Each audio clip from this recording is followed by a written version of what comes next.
ನಮಸ್ತೆ ನನ್ನ ಆತ್ಮೀಯರೇ, ಖುಷಿಯಿಂದ ಹೊಸ ಕಲಿಕೆಗೆ ತಮಗೆಲ್ಲರಿಗೂ ಸ್ವಾಗತ. ನಾನು ಇವತ್ತಿನ ವಿಡಿಯೋದಲ್ಲಿ ತುಂಬಾ ಸೂಪರ್ ಆಗಿರುವಂತಹ ಚಪಾತಿ ರೂಲನ್ನು ಯಾವ ರೀತಿಯಾಗಿ ಮಾಡ್ಕೊಳ್ಬಹುದು ಅನ್ನೋದನ್ನು ತಿಳಿಸ್ಕೊಡ್ತಾ ಇದ್ದೀನಿ.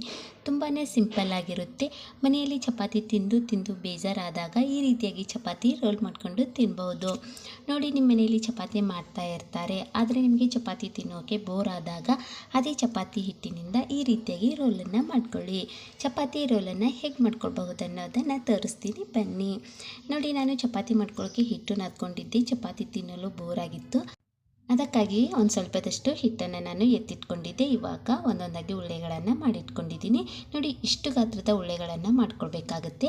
2 ಉಳ್ಳೆಯನ್ನು ತೆಗೆದುಕೊಂಡು ಹಿಟ್ಟಿನಲ್ಲಿ ಡಿಪ್ ಮಾಡಿಕೊಂಡು ಆನಂತರ ಅದಕ್ಕೆ ಸ್ವಲ್ಪ ಎಣ್ಣೆಯನ್ನು ಸವರ್ಕೊಳ್ಳಿ. ಅದರ ಮೇಲ್ಗಡೆ ಒಂದು ಸ್ವಲ್ಪದಷ್ಟು ಹಿಟ್ಟನ್ನು ಚಿಮುಕಿಸ್ಕೊಳ್ಳಿ. ಆನಂತರ ಒಂದು ಉಳ್ಳೆ ಮೇಲ್ಗಡೆ ಇನ್ನೊಂದು ಉಳ್ಳೆಯನ್ನು ಇಟ್ಟು ಹಿಟ್ಟಿನಲ್ಲಿ ಡಿಪ್ ಮಾಡಿಕೊಂಡು ಇದನ್ನು ನೀವು ಚಪಾತಿ ರೀತಿಯಾಗಿ ಲಟ್ಟಿಸ್ಕೊಳ್ಬೇಕಾಗುತ್ತೆ. ನೀವು ಮೊದಲಿಗೆ ಚಪಾತಿ ಯಾವ ರೀತಿಯಾಗಿ ಮಾಡ್ತೀರಾ ಅದೇ ರೀತಿಯಾಗಿ ಲಟ್ಟಿಸ್ಕೊಳ್ಳಿ. ಜಾಸ್ತಿ ದಪ್ಪನೂ ಆಗಿರಬಾರ್ದು ಮತ್ತು ಜಾಸ್ತಿ ತೆಳ್ಳಗೆನೂ ಕೂಡ ಆಗಿರಬಾರ್ದು. ನೋಡಿ, ನಿಮ್ಮ ಮನೆಯಲ್ಲಿ ಇದಕ್ಕಾಗಿ ಸಪ್ರೇಟಾಗಿ ಹಿಟ್ಟು ನಾದ್ಕೊಳ್ಬೇಕಂತೇನಿಲ್ಲ. ನೀವು ಮೊದಲಿಗೆ ಹಿಟ್ಟೇನು ನಾದ್ಕೊಂಡಿರ್ತೀರ ಚಪಾತಿಗಾಗಿ, ಅದೇ ಹಿಟ್ಟಿನಿಂದ ಈ ರೀತಿಯಾಗಿ ಸೂಪರಾಗಿ ಚಪಾತಿ ರೋಲನ್ನು ಮಾಡ್ಕೊಳ್ಬಹುದು. ನೋಡಿ, ಇವಾಗ ಚಪಾತಿನ ಲಟ್ಟಿಸ್ಕೊಂಡಿದ್ದಾಯಿತು. ಇವಾಗ ಒಂದು ಚಾಕುವನ್ನು ತೆಗೆದುಕೊಂಡು ಈ ರೀತಿಯಾಗಿ ಸ್ಕ್ವಯರ್ ಶೇಪಾಗಿ ಕಟ್ ಮಾಡ್ಕೊಳ್ಳಿ. ನೋಡಿ, ಸ್ಕ್ವಯರ್ ಶೇಪಾಗಿ ಮಾಡ್ಕೊಂಡ್ರಿ ಅಂತಂದರೆ ಒಂಥರ ನೋಡೋಕ್ಕೆ ಕೂಡ ತುಂಬಾ ಚೆನ್ನಾಗಿರುತ್ತೆ ಮತ್ತು ತುಂಬಾ ಡಿಫ್ರೆಂಟಾಗಿಯೂ ಕೂಡ ಕಾಣಿಸುತ್ತೆ. ಮತ್ತು ಮಕ್ಕಳು ಊಟ ಮಾಡಲು ಬೇಡ ಅಂದಾಗ ಈ ರೀತಿಯಾಗಿ ಡಿಫ್ರೆಂಟಾಗಿ ಮಾಡ್ಕೊಳ್ಳಿ. ನೋಡಿ, ಮಿಕ್ಕಿರುವಂತಹ ಹಿಟ್ಟನ್ನು ನಾವು ಕಟ್ ಮಾಡ್ಕೊಂಡಿರ್ತೀವಲ್ವ, ಆ ಹಿಟ್ಟನ್ನು ಕೂಡ ಉಳ್ಳೆಯನ್ನು ಮಾಡಿಟ್ಕೊಳ್ಳಿ. ಈ ಚಪಾತಿ ಏನು ಲಟ್ಟಿಸ್ಕೊಂಡಿರ್ತೀರಲ್ವ, ಅದಕ್ಕೆ ಒಂದು ಸ್ವಲ್ಪದಷ್ಟು ಎಣ್ಣೆಯನ್ನು ಚಿಮುಕಿಸ್ಕೊಂಡು ಕಾಯ್ದಿರುವಂತಹ ತವಾದ ಮೇಲ್ಗಡೆ ಹಾಕ್ಕೊಳ್ಳಿ. ತವಾದ ಮೇಲೆ ಹಾಕಿದ ನಂತರ ಮತ್ತೆ ಒಂದು ಸ್ವಲ್ಪದಷ್ಟು ಎಣ್ಣೆನ ಚಿಮುಕಿಸ್ಕೊಂಡು 2 ಕಡೆಯೂ ಕೂಡ ಚೆನ್ನಾಗಿ ಬೇಯಿಸ್ಕೊಳ್ಳಿ. ನೋಡಿ, ಇದನ್ನು ಕೂಡ ಎಷ್ಟು ಚೆನ್ನಾಗಿ ಉಬ್ಬಿ ಬರ್ತಾ ಇದೆ ಅಂತ.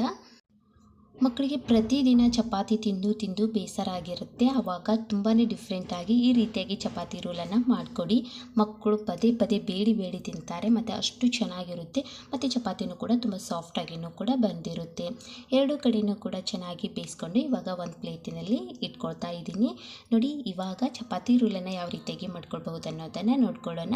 ಮಾಡಿಟ್ಕೊಂಡಿರುವಂಥ ಸ್ಕ್ವೇರ್ ಶೇಪ್ ಚಪಾತಿಗೆ ಒಂದು ಸ್ವಲ್ಪದಷ್ಟು ತುಪ್ಪವನ್ನು ಸವರ್ಕೊಳ್ಳಿ. ನೋಡಿ, ಬಿಸಿ ಆಗಿರುವಾಗಲೇ ನೀವು ತುಪ್ಪವನ್ನು ಸವರ್ಕೊಳ್ಳಿ.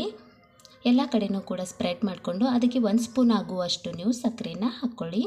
ಸಕ್ಕರೆನ ಎಲ್ಲ ಕಡೆಯೂ ಕೂಡ ಸ್ಪ್ರೆಡ್ ಮಾಡಿಕೊಂಡು ಇದನ್ನು ರೋಲ್ ಮಾಡ್ಕೊಂಡ್ಬಿಡಿ. ನೋಡಿ, ಈ ರೀತಿಯಾಗಿ ಮಕ್ಕಳ ಕೈಗೆ ಕೊಟ್ಟರೆ ಅಂತಂದರೆ ಆಡ್ಕೊತಾ ತಿಂತಾರೆ. ತುಂಬಾ ಚೆನ್ನಾಗಿರುತ್ತೆ, ಒಂಥರ ಡಿಫ್ರೆಂಟಾಗಿಯೂ ಕೂಡ ಇರುತ್ತೆ. ನೋಡಿ, ಈ ರೀತಿಯಾಗಿ ಸಕ್ಕರೆ ಚಪಾತಿ ರೋಲ್ ಇವಾಗ ರೆಡಿಯಾಗಿಬಿಡ್ತು. ನೀವು ಒಂದೇ ರೀತಿ ಚಪಾತಿ ರೋಲ್ ಮಾಡ್ಕೊಳ್ಳೋದೇನೂ ಬೇಡ, ಒಂಥರ ಡಿಫ್ರೆಂಟಾಗಿ ಬೇರೆ ರೀತಿಯಾಗಿರುವಂಥ ಚಪಾತಿ ರೋಲನ್ನು ಮಾಡ್ಕೊಳ್ಬಹುದು. ಇವಾಗ ಇನ್ನೊಂದು ಸ್ಕ್ವೇರ್ ಶೇಪ್ ಚಪಾತಿ ಯಾವ ರೀತಿಯಾಗಿ ಮಾಡ್ಕೊಳ್ಬಹುದು ಅನ್ನೋದನ್ನು ತೋರಿಸ್ತಾ ಇದ್ದೀನಿ. 2 ಉಳ್ಳೆಯನ್ನು ತೆಗೆದುಕೊಳ್ಳಿ. ಸ್ವಲ್ಪ ಮೀಡಿಯಮ್ ಗಾತ್ರದ್ದೇ ಇರಲಿ. ಒಂದು ಸ್ವಲ್ಪ ಲಟ್ಟಿಸ್ಕೊಂಡು ಅದಕ್ಕೆ ಮಧ್ಯದಲ್ಲಿ ಎಣ್ಣೆಯನ್ನು ಹಚ್ಕೊಳ್ಳಿ. ಆನಂತರ ಹಿಟ್ಟಿನಲ್ಲಿ ಡಿಪ್ ಮಾಡಿಕೊಂಡು ಒಂದು ಉಳ್ಳೆ ಮೇಲ್ಗಡೆ ಇನ್ನೊಂದು ಉಳ್ಳೆಯನ್ನು ಇಟ್ಕೊಂಡು ಮತ್ತೆ ಹಿಟ್ಟಿನಲ್ಲಿ ಡಿಪ್ ಮಾಡಿಕೊಂಡು ನೀವು ಚಪಾತಿನ ಲಟ್ಟಿಸ್ಕೊಳ್ಬಹುದು. ನೀವು ಎಣ್ಣೆ ಹಚ್ಚಿದ ನಂತರ ಹಿಟ್ಟಿನಲ್ಲಿ ಡಿಪ್ ಮಾಡ್ಕೊಳ್ಳೋ ಉದ್ದೇಶ ಏನಂತಂದರೆ ಚಪಾತಿ ತುಂಬ ಚೆನ್ನಾಗಿ ಉಬ್ಬಿ ಬರುತ್ತೆ. ಅದಕ್ಕೋಸ್ಕರ ಹಿಟ್ಟನ್ನು ಚಿಮುಕಿಸ್ಕೊಳ್ಳಿ, ಇಲ್ಲಾಂತಂದರೆ ಹಿಟ್ಟಿನಲ್ಲಿ ಡಿಪ್ ಮಾಡಿಕೊಂಡು ಆನಂತರ ನೀವು ಚಪಾತಿನ ಲಟ್ಟಿಸ್ಕೊಳ್ಬಹುದು. ಜಾಸ್ತಿ ದಪ್ಪನೂ ಇರಬಾರ್ದು ಮತ್ತು ಜಾಸ್ತಿನೂ ತೆಳ್ಳಗೇನೂ ಇರಬಾರ್ದು, ಮೀಡಿಯಮ್ ಆಗಿ ಲಟ್ಟಿಸ್ಕೊಂಡು ಆನಂತರ ಸ್ಕ್ವೇರ್ ಶೇಪಾಗಿ ನೀವು ಚಾಕುವಿನಿಂದ ಕಟ್ ಮಾಡ್ಕೊಳ್ಳಿ. ನೋಡೋದಕ್ಕೆ ಎಷ್ಟು ಚೆನ್ನಾಗಿ ಕಾಣಿಸ್ತಾ ಇದೆ ಅಲ್ವಾ ಚಪಾತಿ, ಸ್ಕ್ವೇರ್ ಶೇಪ್ ಚಪಾತಿ. ನೋಡಿ, ಇವಾಗ ಸೈಡಿನಲ್ಲಿರೋದೆಲ್ಲನೂ ಕಟ್ ಮಾಡಿಕೊಂಡು ಆನಂತರ ಇದಕ್ಕೆ ಒಂದು ಸ್ವಲ್ಪದಷ್ಟು ಎಣ್ಣೆನ ಚಿಮುಕಿಸ್ಕೊಂಡು ಕಾಯ್ದಿರುವಂತಹ ತವಾಕ್ಕೆ ಚಪಾತಿನ ಹಾಕ್ಕೊಂಡು ಮತ್ತು ಮೇಲ್ಗಡೆ ಒಂದು ಸ್ವಲ್ಪ ಎಣ್ಣೆನ ಚಿಮುಕಿಸ್ಕೊಳ್ಳಿ. ಆನಂತರ 2 ಕಡೆಯೂ ಕೂಡ ಚೆನ್ನಾಗಿ ಬೇಯಿಸ್ಕೊಳ್ಳಿ. ಈ ಸೈಡಿನಲ್ಲಿ ಕಟ್ ಮಾಡ್ಕೊಂಡು ಇಟ್ಕೊಂಡಿರುವಂಥ ಹಿಟ್ಟೇನಿರುತ್ತಲ್ವ ಅದನ್ನು ಉಳ್ಳೆಯನ್ನು ಮಾಡಿಕೊಂಡು ಮತ್ತೆ ಚಪಾತಿನ ಲಟ್ಟಿಸ್ಕೊಳ್ಬಹುದು. ನೋಡಿ, ಪದೇ ಒಂದೇ ರೀತಿ ಚಪಾತಿ ಎಲ್ಲರಿಗೂ ತಿನ್ನೋದಕ್ಕೆ ಬೋರ್ ಆಗುತ್ತೆ, ಆದರೆ ಮಕ್ಕಳಂತೂ ಕೇಳ್ತೀರಾ, ಪ್ರತಿದಿನ ಏನಾದರೂ ವೆರೈಟಿ ಕೇಳ್ತಾರೆ. ಆವಾಗ ನಿಮಗೂ ಮಾಡೋದಕ್ಕೂ ಕೂಡ ತುಂಬಾ ಬೋರ್ ಆದಾಗ ಈ ರೀತಿಯಾಗಿ ಚಪಾತಿ ರೋಲನ್ನು ಮಾಡಿಕೊಡಿ. ಇವಾಗ ಇನ್ನೊಂದು ಸ್ಕ್ವೇರ್ ಶೇಪ್ ಚಪಾತಿ ರೆಡಿಯಾಗಿಬಿಡ್ತು. ಇದಕ್ಕೆ ಬಿಸಿಯಾಗಿರುವಾಗಲೇ ನೀವು ತುಪ್ಪವನ್ನು ಸವರ್ಕೊಂಡ್ಬಿಡಿ.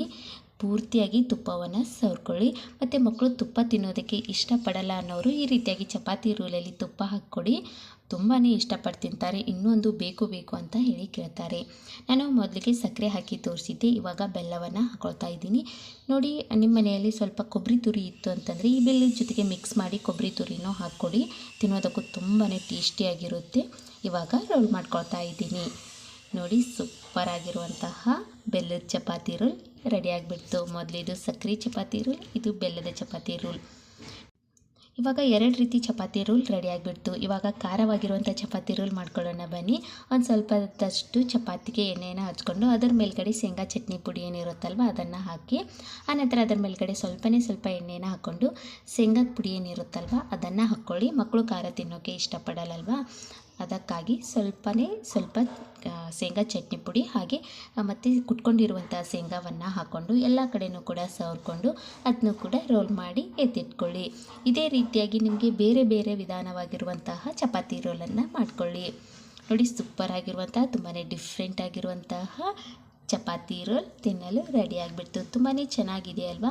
ಮತ್ತು ಇದರ ಮಧ್ಯದಲ್ಲಿ ನೀವು ಮಾಡಿಟ್ಕೊಂಡಿರುವಂಥ ಪಲ್ಯನೂ ಕೂಡ ಹಾಕ್ಕೊಂಡು ಮಕ್ಕಳಿಗೆ ಕೊಡ್ಬೋದು. ತುಂಬಾ ಚೆನ್ನಾಗಿರುತ್ತೆ, ಮಕ್ಕಳು ಕೂಡ ಇಷ್ಟಪಟ್ಟು ತಿಂತಾರೆ. ನೋಡಿದ್ರಲ್ವ ವೀಕ್ಷಕರೇ, ಮನೆಯಲ್ಲಿ ಇರುವಂತಹ ಗೋಧಿ ಹಿಟ್ಟಿನಿಂದಲೇ ನೀವು ಯಾವ ರೀತಿಯಾಗಿ ಚಪಾತಿ ರೋಲ್ ಮಾಡ್ಕೊಳ್ಬಹುದು ಅನ್ನೋದನ್ನು ಎಲ್ಲರೂ ಕೂಡ ಇಷ್ಟಪಟ್ಟು ತಿಂತಾರೆ ಅಂತಲೇ ಹೇಳ್ಬೋದು. ನೀವು ಕೂಡ ತುಂಬ ಇಷ್ಟಪಟ್ಟು ತಿಂತೀರಾ. ತುಂಬಾ ಡಿಫ್ರೆಂಟ್ ಆಗಿರುವಂತಹ ಚಪಾತಿ ರೋಲ್. ಇನ್ನೇಕೆ ತಡ ಮಾಡ್ಕೊಳ್ತಾ ಇದ್ದೀರಾ, ನೀವು ನಿಮ್ಮ ಮನೆಯಲ್ಲಿ ಇದೇ ರೀತಿಯಾಗಿರುವಂಥ ಡಿಫ್ರೆಂಟ್ ಆಗಿರುವಂಥ ಚಪಾತಿ ರೋಲ್ ಮಾಡಿಕೊಡಿ. ಹೀಗೆ ಮುಂದಿನ ಹೊಸ ವಿಡಿಯೋನಿಗೆ ಸಿಗ್ತಾ ಇರ್ತೀನಿ. ಟೇಕ್ ಕೇರ್, ಬಾಯ್. ಖುಷಿಯಾಗಿರಿ, ಸದಾ ಹೊಸದನ್ನು ಯೋಚಿಸ್ತಾ ಇರಿ. Thank you.